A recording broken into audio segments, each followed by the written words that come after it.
Hey guys, how's it going? It's Kire here with another Raid Shadow Legends video. And in today's video, I thought it'd be fun to discuss some of the more unique characters in the game. Pretty interesting topic for me, so let's get into it. The first type of unique character I want to discuss are going to be characters that give AoE, or like, not AoE, but give all their allies counterattack.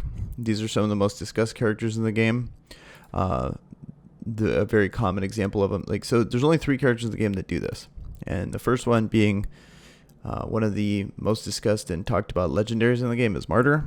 And it's on her A2 here. It's this buff. It places a 60% increased defense buff and a counterattack buff on all allies for 2 turns. So essentially, the counterattack buff on all allies is probably the best buff in the game, but not only that, she places the best buff in the game in counterattack and the second best, which is increased defense. So especially for clan bosses, she's just absolutely nuts. But this is what makes her unique, is having this counterattack. Also, she's just a really good character all around. Pretty much, many people have lists that she's the best character in the game, but it's the counterattack on all allies that makes her unique. Another character that has this ability is Valkyrie. And so Valkyrie, I think she's better in arena, but she has it here. She's this move is like, there's a lot of stuff packed into it. So attacks all enemies, places a shield buff on all allies for 3 turns and a counterattack buff on allies for 2 turns. The value of the shield and the damage inflicted are proportional to the champion's defense. So she's a very cool character in the sense that, just like Martyr, she scales off defense. But the reason why I think she's better in arena is that on, especially arena defense, she only has 2 moves. She's only going to use this move first, so you can rely on her placing the buff. Also, she gains turn meter, which is pretty unique in itself. Her jealousy passive here, very cool ability. Also, kind of since I was lucky enough to get her, kind of a cool thing is if people have those shield buffs on characters when they first go, that actually gives her turn meter. So even though she'll just gain a whole bunch of turn meter of people based on how people gear their characters, which I think is insane. So, but this champion's turn meter will increase by 10% each time an enemy champion places a buff.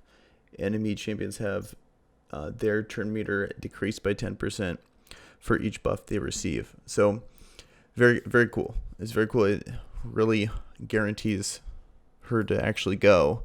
And in arena, you get 1 or 2 turns to determine if the game's over or not. So very cool character, and also very unique. And then lastly, we got Skull Crusher here. He also does the counterattack on all allies. His is a little different, where he places on everyone else, except this champion, and then he grants unkillable and ally protection. So they all have their own unique spin on it, which I think is kind of cool. He's reason why I like Skull Crusher and Valkyrie a little bit better in clan boss, and it is because the cooldowns are so much shorter. Valkyrie's is like a 6-turn cooldown. It goes down to 5 if you put 7 skill books on her, whereas and if you're lucky and it all hits her move, whereas these other characters have 4 turns that become 3 turns, I believe. 4 turn for sure when it comes to Skull Crusher, and then for Martyr, I want to say it's also a 4 turn. Yeah, 4 turn, and then with lasting gifts and stuff like that, you can pretty much have almost a permanent uptime if you if you hit that 30%. So it's just crazy. That's how people are been getting really big numbers in Nightmare Clan Boss. You just have a whole bunch of 3 hitters with Martyr preferably, and then they just get a whole bunch of extra turns based off taking responding to attacks that the clan boss, the AoE attacks that the clan boss gives out.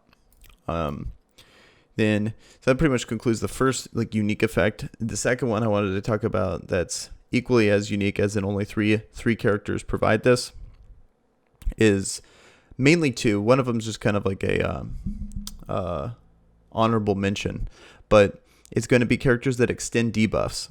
And so the first one I'll discuss is Septimus here, right here. And he has this passive where each attack has a 30% chance of increasing the duration of all debuffs on the target by 1 turn. Damage inflicted by each attack increases by 30% if the enemy's current HP is over 50%. So the main part that's unique is this increasing debuffs. So where you'd use that is going to be in Clan Boss specifically. Like it's like the passive actually is actually called Giant Killer, which I think is kind of cool. But it extends the debuffs of like poisons. It extends the debuffs of like, you know, attack down, which, you know, 30% of the time he's going a decent amount. Ideally with a counterattack team, you're going to be having a chance of this to proc fairly often. Extends the duration. That's how people have been getting crazy damage with like Steel Skull, for example. So very cool passive. Unfortunately on a legendary, yeah, and so that alone makes it unique. Then we got another guy that's even harder to get in Warlord. That's a Void legendary, but he has it on his basic, and so 25% chance of increasing the duration of all debuffs on the target by 1 turn. So it's both of these characters are incredibly hard to get in your super luck if you get them, but they're very game changing. It's a very unique effect that not many characters have, and they're very game changing. So a couple honorable mentions that do something similar, because they have it on, you know, every move, or like they can do it. There's no cooldown, I should say. Whereas with Flesh Terror, I believe it's a Skinwalker. Flesh Terror, he has a buff extension and a debuff extension, but they're on fairly long cooldowns. So we can do it, and I think the meme has it as well in Solus. I want to say he extends buffs. Oh, it's 3 times at random, and then each hit has a 75% chance to remove a buff. Okay, that's a provoke. And then attacks all enemies, increases the duration of debuffs on all targets by 1 turn. Okay, so he has it, but it's on a 5-turn cooldown. You know, and he's also a Void legendary, so if you are lucky enough to pull a Void legendary, you know, you can pull that off. But the main two are Warlord and Septimus. And so next on the, you know, unique type of effect category, it's characters that do like max HP damage. Few characters on here, a lot of them are like these characters are people have been finding are very good for Spider. Also for Dragon, when he, you know, was ready to charge up the move, having this move ready to go is really nice for that. So the first one on the list, actually here, the first one is going to be the one that is talked about most, and it's Cold Heart. And so she's super good. She just a very well-rounded kit, but the thing that makes her unique is going to be, well, a 4-hit alone is very unique. Not many people have that. So that could be its own category. It's just, I just don't think it's a very interesting category. So 4-hit on auto, her Foley have 4-hit autos. But the thing I wanted to talk about is this damage on max HP. And hers is pretty cool because it fully depletes the turn meter as well. So it makes her super good for Spider and for other just bosses in general that actually can take the turn meter reduction. And so a lot of people, because like later down the line, you're going to need a auto Spider if you want to do this mission here. These missions down here, when you get to closer and closer to Arbiter, there's going to be, you have to build a fully auto high-end Spider and Dragon, I believe. So definitely Spider. So it's important to be able to, you know, have good characters for that. And then next on the list of, you know, the people that fully deplete turn meter, going to be Royal Guard here on his A2. He attacks all enemies, and then damage increase according to enemy max HP. So, and then it says attack as well, but the enemy max HP is the real, like the attack doesn't do too much, whereas enemy max HP really matters. You can do a ton of damage. Also good if you don't have Cold Heart. I would say a combination of Royal Guard and Cold Heart, or just a lot of Royal Guards. Like people have been putting multiple Cold Hearts and multiple Royal Guards into teams and taking advantage of these moves here to really kill the Spider as fast as possible. So a couple, there's other characters that do it as well. Just the rest of their kit I don't believe is as good. You got Husk, I believe he's undead. Yeah, you got an undead guy here. He pretty much his kit, the thing he has going for him is his max HP damage, according to Chibi's current HP. And then also on his A2, he has the enemy max HP one, which makes him, in the same category. It's just when you compare his kit to Coldheart, compare his kit to Roguard, he's not nearly as good, in my opinion. And then also there's a new one that I'm gonna bring up, but I don't want to bring up too much on it. She is still Boyer here. She's already confirmed to be nerfed, but she does have this enemy max HP ability. She's shown to do really good damage in Clan Boss and also decent in Spider. Not as good for the turn meter like compared to Coldheart, because the turn meter is actually really awesome. Turn meter reduction is really awesome, but depending on the state of her nerf, it can actually be pretty sweet, depending on if they don't over nerf her or nerf her too hard. Hopefully she's still good in Spider, but if they want to reduce the Clan Boss damage or whatever. But I'm hoping the nerf's not too rough, because I think it'd be fun because currently I have 2 Royal Guards, no Coldhearts, so I think it'd be pretty fun to slot in a Steel in there and then have the 3rd. And then I also have Prince Kymar. Oh, speaking of very unique characters, he's probably the only character that has this. It's Prince Kymar. And he has an ability that completely resets the cooldowns. I don't believe there's anyone else that has an ability like that. And the only thing close is a character that just got nerfed. She is a rare, and it is Painkeeper. So she just got nerfed because she was a very good character, but she has this decreases the cooldowns of all skills by 1 turn on a very long cooldown. You can skill book it up, but that's the closest thing I have seen to cooldown reduction. But so we got AoE, like AoE on all characters. We've gotten buff extension and debuff extension.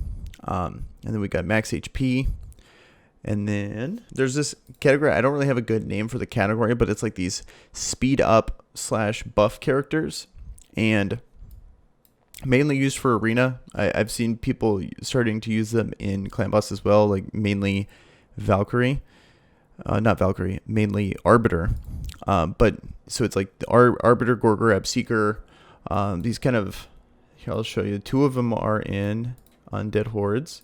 And so we got Gorgorab and Seeker. Both of these characters have this unique ability where there's all these different flavors of them. Apothecary is a version of them. Lysandra is a version. I'll kind of just go over and then also Arbiter. So Arbiter is just a better version of like Seekers, I believe. But so how it works is it fill turn meter of all allies by 15%, places a 50% increased attack buff on allies for 2 turns. Super good in arena. Seekers is better with a 30% increase. And then so it's pretty much that move. So super powerful.